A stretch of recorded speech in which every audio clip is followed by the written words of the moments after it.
I knew that in 2020, I was going to have to make some changes if I wanted to level up my creative endeavors, but I don't think I expected this year to blow up like this monitor does right here on my desktop.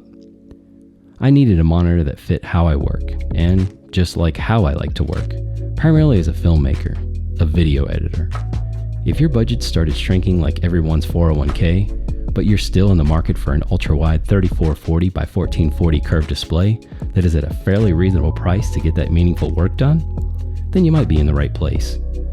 Although this monitor can certainly help distract you, whether in the middle of the workday or any day really.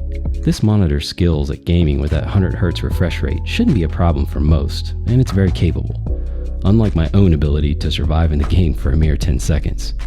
If you want answers about whether this monitor is right for you, I've got them. So let's go ahead and get right into it. What is going on, you beautiful humans? Welcome back to the channel, and today I want to help you make a buying decision when it comes to your monitor.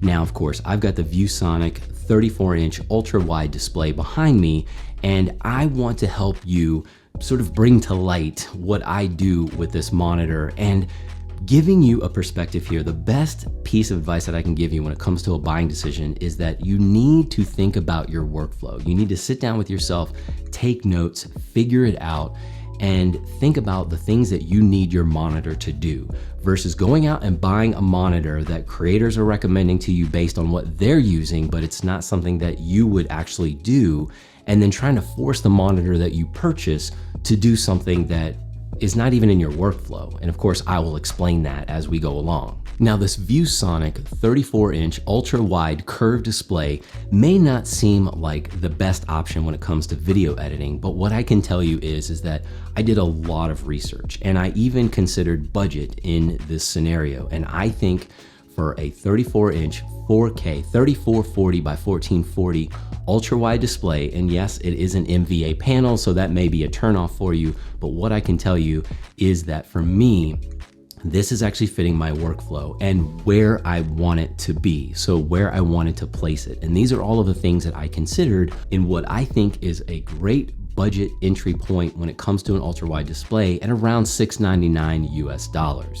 Now, I know that there are cheaper monitors out there, and I know there are much more expensive monitors out there, but what I think you get for this, as far as the value proposition here, I do think it's on point. Now, something else that I needed to consider is that this particular desk setup, and if you haven't seen my IKEA desk setup, I will link that up, but one of the things that you probably saw in that video, if you have seen it, is that I also needed the ability to raise and or lower the monitor based on whether I was going to be sitting or standing. And so that is something else that I wanted, as far as I wanted it to come out of the box, or in the box rather, on the stand, being able to raise or lower it. Although it does have a VESA mount, so if you want to get rid of this quite massive stand that does come with the monitor, you can certainly do that and mount it onto your own monitor mount. But for right now, I'm just using the stand that actually came with the monitor. So let's actually get into the technical aspects here of this monitor, something that you're probably interested in, and something that you've probably already read about, already know about this monitor, is that it is 8-bit color when it comes to what this is capable of. However, it has a 14-bit lookup table. I film on Sony 8-bit, and for this monitor being 8-bit, it's totally fine, especially because of the 14-bit lookup table. The way that I film and the way that I edit in Rec 709 using my LUTs and the look that I'm going for, this monitor has met that need. Now, if you are a photographer, if you're someone that needs 10-bit, if you need more, then maybe this isn't the monitor for you, and maybe a curved display isn't for you. But what I can tell you is, for filmmaking, for my setup, this is something that I was willing to sacrifice, if you will, when it comes to the 8-bit color, because of the 14-bit lookup table and the look that I'm trying to achieve and I seem to be doing with this monitor when I'm actually editing. So if you're someone that is always trying to wait for the latest tech or to future-proof everything, future-proof, gotta make it in the future, 20 years down the road. I mean, if you are limiting your creativity, your workflow, because you are waiting, then you're just gonna keep waiting. So that's just the piece here of where I knew what this was and I knew what my workflow was, and I was able to easily make this purchase. Something that may also be a turnoff for you as far as the brightness is concerned at being at 400 nits. How in the world can you edit on something when you only have 400 nits of brightness? I mean, come on, there's so many other monitors out there that are brighter. Again, going back to the way that I edit and looking at the monitor, and this is also another piece of advice that I can give you, and this is also based on a video that I did when it came to color correcting, especially color correcting your skin, and that is the vector. What's our vector, Victor? Scopes. And that's the thing, regardless of where your content is being viewed, whether it's a mobile device, a laptop, desktop, the best monitor out there, it doesn't matter. Like, sure, you can get a great look on this monitor, but if you are not familiar with your scopes, I'm telling you what, they do not lie. So that's what matters. But really what it comes down to is the workflow, and my particular workflow in using this curved display is that, one, I really want that real estate. And so being able to open up Final Cut Pro and then having in the center what I'm actually trying to edit, and then over to the left and the right are all of my tools. So the bin being over on my left, being able to see all of the media that I'm trying to cut or bring into my timeline, and then also the tools that I need over on the right. So really what it comes down to is it's just giving me a desktop workspace to expand everything, to be able to look and immerse myself into the actual work. And so that might sound kind of crazy, it might not make sense, but that is really what I needed out of the monitor. And if you are really into photo as your primary and you're doing a lot of client work and you are not just putting stuff on Instagram or any kind of social platform, but you are printing and doing professional work, I may steer you over to something from BenQ, and I will link a couple of options below for photo editing specifically. Now, as far as the refresh rate, you have 100 Hertz refresh rate, so this is definitely a monitor that you could use for gaming, although many of you might think like, that's still not enough, or I wouldn't want a curved display, or I'd want multiple displays. And again, if this is something that you like to do in your spare time and, you know, being able to watch a film or to play a game or do something to just kind of distract yourself for a little bit, this monitor may actually fit the need with that 100 Hertz refresh rate. Now, being a MacBook user, this was something that really kind of brought me to this monitor, was that I was looking for USB Type-C, so Thunderbolt connectivity. So being able to connect my MacBook to the monitor and then actually being able to use the monitor as somewhat of a hub as well. So connecting via USB-C, what this actually allows me to do is use this monitor when I connect a USB hub to it.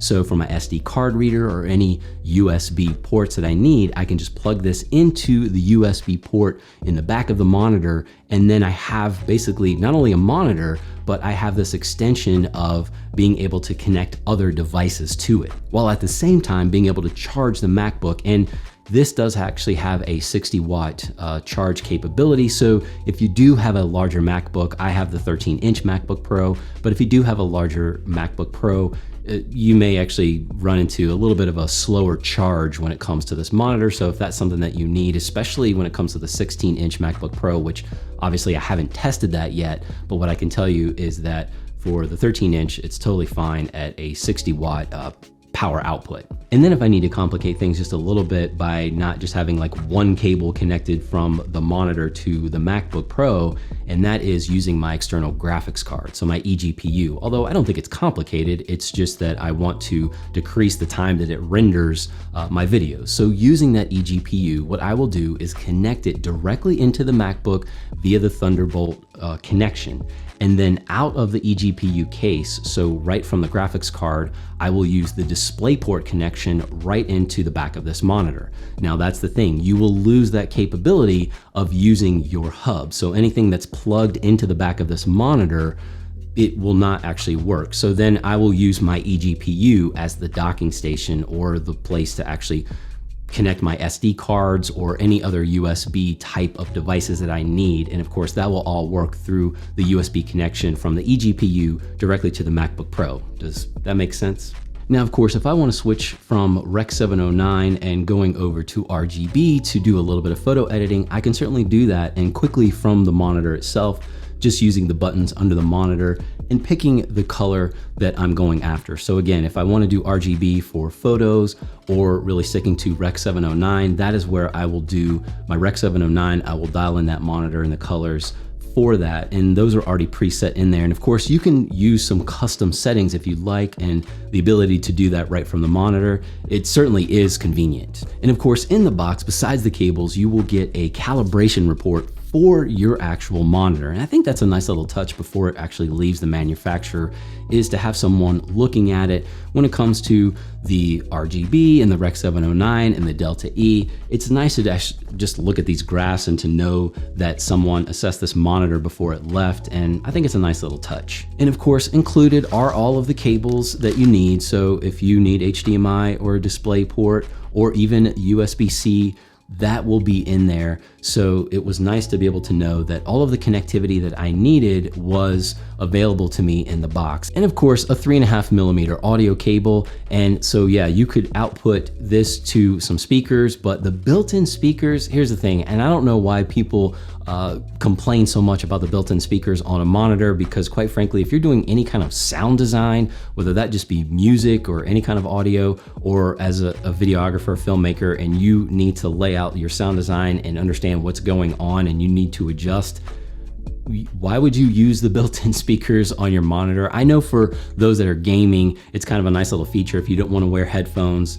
But honestly, when it comes to sound design, I'm actually going to use my studio monitors, like my headphones, or I'm actually going to get some studio monitors for this desktop anyway to do my sound design. So I'm not going to rely on built-in speakers in a monitor. So I really can't ding them all that much. They're there. They're not great, but they're there. Hit me up in the comment section below. You know that I love having those conversations. I'm always around on YouTube for any of those questions that you may have or any of those details that you may need. So let's get out of here on this one. You go out there and do those things that matter. You keep rocking the faces. I'm gonna keep creating some content around here for you, and I really appreciate your time and attention on this one. Thanks so much for tuning in, and I will catch you right back here on the next one.